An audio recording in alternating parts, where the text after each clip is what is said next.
समुद्री मार्ग को दिखा रहा है यहाँ पे कि समुद्र से होने वाला अंतर्राष्ट्रीय व्यापार, जो समुद्री जहाज चलते हैं पानी से, वो किस मार्ग से चलते हैं। तो वो जो अधिकतर जहाज है वो पानी के थ्रू, और ये जो आपके डॉटेड लाइन है वो समुद्री मार्ग को दिखा रही है, और जो बिल्कुल सीधी लाइन दिखा रही है वो आपके एयरपोर्ट या एयरलाइन को दिखा रही है। तो भारत का जो मार्ग है वो समुद्री मार्ग डॉटेड लाइन के थ्रू हो रहा है व्यापार, और डॉटेड लाइन। आगे, भारत विश्व के देशों के साथ संपर्क युगों पुराना है। भारत का जो विश्व के देशों से संपर्क युगों पुराना है, मतलब कई बहुत पुराने संपर्क रहे हैं। भारत का व्यापार काफ़ी प्राचीन समय से विश्व के और यूरोपीय देशों से होता रहा है, परंतु यह संबंध समुद्री जलमार्गों की अपेक्षा भूभागों से होकर होता। भारत उत्तरी पूर्वी पर्वतों के दर्रों से अनेक यात्री प्राचीन काल में भारत आए, जबकि समुद्री मार्ग बहुत समय तक ज्ञात नहीं थे।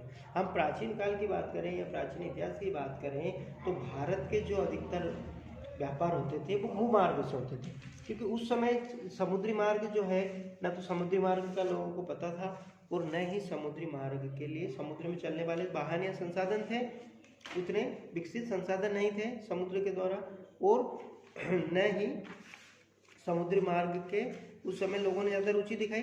तो भारत का जितना भी व्यापार होता था वो भूमि मार्ग से होता था, भूमि मार्ग से होता था। इसमें बात आई है दर्रों की। पहाड़ी दर्रों क्या होता है प्यारे बच्चों कि दो पहाड़ों के बीच में पास जगह होती है, जिसे आप अगर देखोगे तो दो पहाड़ है, दो पहाड़ों के बीच में जो रास्ता होता है, दो पहाड़ों के बीच से आर पार जाने के लिए जो रास्ता होता है उसे दर्रा कहते हैं। दो पहाड़ों के बीच में एक सुविधाजनक रास्ता होता है जिससे व्यक्ति इस पार से उस पार चले जाए, उसे दर्रा कहते हैं। तो दो पहाड़ों के बीच की जो जगह है उसे दर्रा कहते हैं, और उसी दर्रे से भारत के लोग, भारत के व्यापारी विदेशों में जाते थे और विदेशी व्यापारी भारत आते थे, व्यापार करने के लिए भारत आते थे। आगे हम बात करें, इन मार्गों में प्राचीन समय में विचार और वस्तुओं का आदान प्रदान होता रहा है। भारत का देखो व्यापार जो होता था, जो आज हम वर्तमान रूप में हम जिसे पर्यटन उद्योग कहते थे, तो पुराने ज़माने में जो व्यापार था, व्यापारियों के साथ बहुत सारे पर्यटक लोग भी आते थे, और जो पर्यटक आते थे वो अपने साथ अपनी भाषा, कला, संस्कृति भी लेकर आते थे, और वो अपनी कला संस्कृति को भारत में दे के जाते थे, और भारत से ही वो कला संस्कृति को विश्व में ले जाते थे। तो पर्यटन जो पहले जो पर्यटन के थ्रू भारत ने पूरी दुनिया की कला संस्कृति से परिचय हुआ, और भारत की कला संस्कृति से पूरी दुनिया परिचित हुई। भारत का पश्चिम, मध्य और पूर्वी एशिया तथा दक्षिण एशिया के पड़ोसी देशों के साथ एक अद्भुत संपर्क रहा है। अगर हम बात करें ऐतिहासिक रूप में तो भारत का पश्चिम, मध्य और पूर्वी एशिया तथा दक्षिण एशिया के पड़ोसी देशों के साथ अद्भुत संपर्क रहा है। भारत के जो पूर्वी एशिया, पश्चिम एशिया और मध्य एशिया के जो देश थे वो भारत से ही बहुत अच्छे से संपर्क में रहे। इसी प्रकार उपनिषदों के विचार, रामायण, पंचतंत्र की कहानियाँ, भारतीय अंक एवं दशमलव प्रणाली आदि संसार के विभिन्न भागों तक पहुँचे। भारत में जो उपनिषद होते हैं, भारत में विचार, रामायण, पंचतंत्र जैसी कहानियाँ, भारत के अंक दशमलव प्रणाली भी भारत की ही देन है। हम बात करें अगर गणित की, तो गणित में जो आपका मैथ में जो शून्य है वो भारत के द्वारा दिया गया, और जो दशमलव प्रणाली पूरी दुनिया को दी है, दशमलव का आविष्कार भी भारत में हुआ, या हम कह सकते हैं कि दशमलव प्रणाली ही पूरी दुनिया को भारत की देन है। आदि संसार के विभिन्न भागों तक पहुँच सके। मसाले, मलमल आदि कपड़े तथा व्यापार के अन्य सामान भारत से विभिन्न देशों ले जाए जाते थे। पुराने ज़माने में मसाले, भारत में आज भी मसाले सबसे ज़्यादा भारत में होते हैं। इंडोनेशिया के बाद भारत का नंबर आता है मसालों के मामले में। पूरी दुनिया सबसे ज़्यादा मसाला उत्पादन इंडोनेशिया में हो रहा है, और वहीं से उसके बाद में अगर भारत में होता है। भारत का जो अपना केरल है उसे हमने मसाला राज्य कह सकते हैं, सबसे ज़्यादा मसालों का उत्पादन केरल में होता है। मलमल का कपड़ा जो भारत का पश्चिम बंगाल और वर्तमान बांग्लादेश में सबसे ज़्यादा उत्पादित किया जाता है मलमल का कपड़ा। इसकी मांग विभिन्न वस्तुएं और कपड़े बनाने के लिए किया जाता है मलमल का प्रयोग, और ये आज से नहीं प्राचीन समय से विश्व में इसके मलमल के कपड़े की मांग रही है। इसके विपरीत यूनानी स्थापत्य कला तथा पश्चिमी एशियाई की वास्तुकला के प्रति मीनारों, गुम्बदों का प्रभाव हमारे देश के विभिन्न भागों में देखा जा सकता है। स्थापत्य कला का आशय है कि जो भी भवन, मूर्ति वगैरह, देश में जो भवन वगैरह बनाए गए, मंदिर, मस्जिद, गिरजाघर और जो महल, राजमहल वगैरह बनाए गए, उसे हम स्थापत्य कला कहते हैं।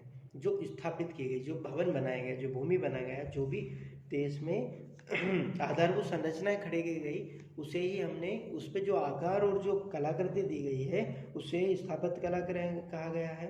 और उसी स्थापत्य कला पर यूनान का प्रभाव हमें दिखाई देता है स्पष्ट।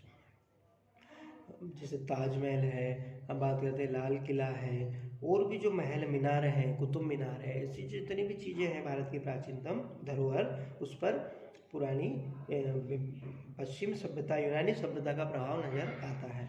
भाई हम बात करते हैं वास्तुकला, तो वास्तुकला में आता है स्थापत्य कला या वास्तुकला। वास्तुकला में जैसे कोई भी भवन वगैरह डिजाइन या मूर्ति कला में जो डिजाइन वगैरह देते हैं उसे हमने वास्तुकला के रूप में दिया है। मतलब जो वस्तु है उसको व्यवस्थित तरीके से किस प्रकार किसी महल में सजाया जाए या उसे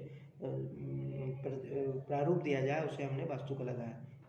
गुंबदों का प्रभाव, देखो भारत में जो पुराने मीनारे हैं, पुराने मंदिर है या पुराने महल है, उसमें गुंबदें बहुत कम मिलती है। प्राचीन अगर आप देखने जाओगे तो वहाँ पे खड़े आप देखोगे तो उसमें इस प्रकार से ट्रायंगल शेप में मंदिर वगैरह मिलेंगे। पर बाद में धीरे धीरे आपकी यूनानी सभ्यता और मुगलों के आगमन के बाद देश में जो मंदिर और जो है मंदिर या हम कह सकते हैं मस्जिदें हैं, उसमें गुम्बद का प्रयोग किया जाने लगा। और जो मंदिर वगैरह है और जो नए स्थापित हुए वो एक गुम्बद के रूप में गुम्बद का प्रयोग किया जाने लगा। भारत के पड़ोसी देश, अब हम बात करें भारत के पड़ोसी देश की, तो अभी मैंने आपको थोड़ी देर पहले बताया है कि जो भारत के पड़ोसी देश हैं, भारत के पश्चिम में पाकिस्तान, भारत के पश्चिम में भारत के उत्तर पूर्व में चीन और भारत के कंधे पर नेपाल और भूटान बैठे हैं, और वहीं भारत के गोद में बांग्लादेश बैठा है, और भारत के पूर्वी पड़ोसी म्यांमार है, और भारत का बिल्कुल समुद्री पड़ोसी श्रीलंका है। उसके बाद में श्रीलंका के बाद में मालदीव है जो लक्षद्वीप के बिल्कुल निकट है थोड़ा, ये हमारे पड़ोसी देश है। अफगानिस्तान का कुछ पार्ट भी हमें भारत को छूता है, जिसे हमने पीओके कहा है। जो पीओके अभी फिलहाल पीओके में है वो, ये भारत के पड़ोसी देश है। भारत का दक्षिण एशिया में एक महत्वपूर्ण स्थान है। भारत में 28 राज्य और 8 केंद्र शासित प्रदेश, पहले 9 थे अब 8 केंद्र शासित प्रदेश। 28 राज्य है भारत में और 8 केंद्र शासित प्रदेश है। अरे बच्चों ये पुरानी बुक है, अभी जो नई बुक आ रही है उसमें अपडेट है। पश्चिमी और पूर्वी तटों पर केंद्र शासित क्षेत्रों की संख्या ज्ञात कीजिए। अब इसमें दिया है कि पश्चिम और पूर्वी तटों पर आपको केंद्र शासित प्रदेश बताना है। तो भारत के 8 केंद्र शासित प्रदेश हैं, तो हम 8 केंद्र शासित प्रदेश में हम अगर भारत के पश्चिम तट की बात करें तो गुजरात में दमन और दीव क्षेत्र है। गुजरात वाले पार्ट में दमन और दीव क्षेत्र है। भाई गुजरात और महाराष्ट्र वाले पार्ट में दादर और नागर हवेली है। दमन दीव, दादर और नागर हवेली है। वहीं बात करें हम पुडुचेरी का कुछ पार्ट आता है केरल साइड। उसके बाद में हम देखें पूर्वी तट पर, तो पूर्वी तट पर आपका पुडुचेरी है और एक ही पुडुचेरी आपका पूर्वी तट पर स्थित है। हम अगर समुद्र की बात करें तो पश्चिम में लक्षद्वीप एक केंद्र शासित प्रदेश है जो अरब सागर में आता है। वहीं पूर्वी की बात करें तो अंडमान निकोबार भी एक केंद्र शासित प्रदेश है जो बंगाल की खाड़ी में आता है। तो अंडमान निकोबार, लक्षद्वीप 2, पुडुचेरी 3, दमन दीव नागर हवेली 4, दिल्ली 5, जम्मू एंड कश्मीर 6, लेह 7 और चंडीगढ़ 8, ये आपके केंद्र शासित प्रदेश है।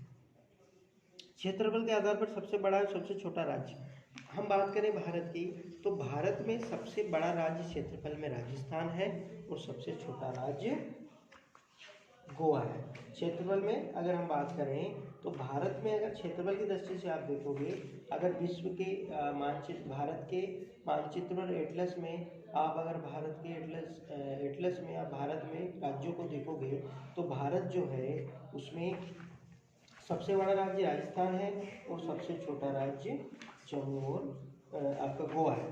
देखो ये भारत, ये एटलस है, इस एटलस में आप देखोगे तो भारत जो है सबसे बड़ा राज्य क्षेत्रफल में राजस्थान है और सबसे छोटा राज्य गोवा है। दिख रहा है, आप सभी को दिख रहा होगा जैसे। अब हम बात करें, देखो क्षेत्रफल में सबसे बड़ा राज्य राजस्थान हो गया, सबसे छोटा गोवा हो गया। लेकिन हम बात करें आबादी में, पॉपुलेशन में सबसे बड़ा राज्य आपका उत्तर प्रदेश है और सबसे छोटा राज्य सिक्किम में है, जो सबसे आजू बाजू में, दोनों देश एक दूसरे के आजू, दोनों राज्य एक दूसरे के आजू बाजू में। सबसे बड़ा उत्तर प्रदेश है और उसके बाद में सबसे छोटा सिक्किम आबादी में। आगे बढ़ते हैं। कौन से राज्य अंतर्राष्ट्रीय सीमा तटों से समुद्री तट को स्पर्श करते हैं? यदि हम भारत में एटलस में भारत की स्थिति को देखें, भारत के राज्यों की स्थिति देखें, तो भारत के कौन से राज्य अंतर्राष्ट्रीय सीमा को छूते हैं? हम अगर बात करें कि पाकिस्तान को कौन कौन से राज्य जो है वो टच करते हैं, तो हम देखते हैं सबसे नीचे से अगर शुरू करें तो गुजरात, गुजरात के बाद में राजस्थान, राजस्थान के बाद में पंजाब, पंजाब के बाद में जम्मू कश्मीर और जम्मू कश्मीर के बाद में लेह लद्दाख। ऐसे करके ये 4 राज्य, 1 2 3 4 5 राज्य, अब 5 राज्य हो गए। पहले 4 राज्य पाकिस्तान को छूते थे, जिसमें से अभी जो हम बात करें तो भारत के 3 राज्य और 2 केंद्र शासित प्रदेश, जम्मू एंड कश्मीर और लेह लद्दाख, ये भारत के 5 राज्य जो हैं वो आपके पाकिस्तान को छूते हैं, पाकिस्तान की सीमा को छूते हैं। वहीं हम बात करें चीन की सीमा को, तो लेह लद्दाख, लेह लद्दाख वाला क्षेत्र और आपका हिमाचल प्रदेश, उत्तराखंड एंड सिक्किम और अरुणाचल प्रदेश, ये जो राज्य है, ये जो 4 राज्य हैं, 5 राज्य है, लेह लद्दाख, हिमाचल प्रदेश, उत्तराखंड और सिक्किम एंड अरुणाचल प्रदेश, ये 5 राज्य जो है चीन की सीमा को छूते हैं। भाई हम बात करें नेपाल की सीमा को, तो उत्तराखंड, उत्तर प्रदेश, बिहार, पश्चिम बंगाल और सिक्किम, ये 4 राज्य जो है आपके नेपाल की सीमा को छूते हैं। भाई हम बात करें भूटान की, तो सिक्किम, पश्चिम बंगाल, असम और अरुणाचल प्रदेश, ये 4 राज्य जो है भूटान की सीमा को छूते हैं। भाई हम बात करें म्यांमार को, तो म्यांमार को आपका अरुणाचल प्रदेश, नागालैंड, मणिपुर, अरुणाचल प्रदेश, नागालैंड, मणिपुर और मिजोरम, ये 4 राज्य जो हैं वह म्यांमार की सीमा को छूते हैं। भाई बात करें बांग्लादेश की, तो बांग्लादेश को पश्चिम बंगाल पूरा घेरे हुए हैं, पश्चिम बंगाल के बाद मेघालय, असम का कुछ पार्ट, मेघालय, पश्चिम बंगाल, असम का कुछ पार्ट, मेघालय, त्रिपुरा तो पूरा ही उसमें ही है, और मिजोरम। ऐसे करके ये 1 2 3 4 5 राज्य जो है आपके बांग्लादेश को छूते हैं। भाई हम श्रीलंका से बात करें, तो श्रीलंका से एकमात्र राज्य हमारा तमिलनाडु जो है वो समुद्री सीमा से छूता है श्रीलंका को। तो ये भारतीय राज्य हैं जो अंतर्राष्ट्रीय क्षेत्र है। अब हम बात करें इसमें अंतर्राष्ट्रीय सीमा को छूते हैं। भाई समुद्री तट को स्पर्श करने वाले राज्यों की, तो हम अगर पश्चिम की तरफ की बात करें तो पश्चिम में आपका गुजरात, उसके नीचे महाराष्ट्र, महाराष्ट्र के नीचे कर्नाटक, कर्नाटक के बाद गोवा, गोवा के बाद में केरल, ये जो 5 राज्य हैं, 5 राज्य है, ये आपकी पश्चिमी सीमा आपके समुद्र के पश्चिम तट को छूते हैं। भाई पूर्वी तट की बात करें तो तमिलनाडु, तमिलनाडु के ऊपर आंध्र प्रदेश, आंध्र प्रदेश के ऊपर ओडिशा, ओडिशा के ऊपर आपका पश्चिम बंगाल, और ये 4 राज्य जो है वो पूर्वी तटीय सीमा समुद्री तटीय क्षेत्र पर आते हैं। आगे हम बढ़ते हैं। कौन से राज्य ये हो गए, पहला पाकिस्तान, चीन, म्यांमार और बांग्लादेश की सीमाओं को छूने वाले राज्यों के 4 वर्गों में विभाजित कीजिए। उदाहरण उन राज्यों को एक एक वर्ग में रखिए, उनकी सीमाएं पाकिस्तान से मिलती है। इस तरह अन्य शेष वर्ग बनाइए। अरे बच्चों अभी आपको मैंने बता चुका है किस देश से कौन से। भारत की सीमाएं उत्तर पश्चिम में पाकिस्तान और अफगानिस्तान, उत्तर में चीन, तिब्बत, नेपाल और भूटान के साथ तथा पूर्व में म्यांमार, बांग्लादेश के साथ है। देखो प्यारे बच्चों, अभी मैंने आपको मैप के थ्रू, एटलस के थ्रू बताया कि भारत के कौन से राज्य कुछ देश से लगे हैं और भारत की सीमा कहाँ किससे छूती है। ये मैंने आपको सभी एटलस के बताया। आपके बुक में भी एक नक्शा दिया है जिसमें उनके राज्यों के राज्य, भारत के सारे राज्य और भारत के पड़ोसी देशों के बारे में बताया गया, लेकिन मैं आपको एटलस के थ्रू बता चुका हूँ। दक्षिण में समुद्र पार हमारे पड़ोसी 2 द्वीप समूह राष्ट्र श्रीलंका और मालदीव है। अभी मैंने आपसे बताया कि भारत का सबसे पड़ोसी मुल्क समुद्री जो है वो श्रीलंका है और उसके बाद में मालदीव है। भारत और श्रीलंका के बीच में छोटा सा समुद्री रास्ता पाक जल संधि और मन्नार की खाड़ी है। प्यारे बच्चों, भारत और श्रीलंका के बीच में जो हमारा समुद्री मार्ग है वो पाक जल संधि, बेसिकली पाक जल संधि के बारे में सवाल आता है तो जो हमारे छात्र होते हैं अधिकतर उनका दिमाग पाकिस्तान की तरफ जाता है, जबकि पाक जल संधि जो है वो पाकिस्तान की तरफ नहीं, वह भारत और श्रीलंका के बीच में है। भारत के श्रीलंका के बीच में है। भारत और श्रीलंका के बीच में जो राम सेतु है उसके ऊपर की ओर, अगर हम ऊपर की ओर देखें तो यहाँ पे हम अगर देखें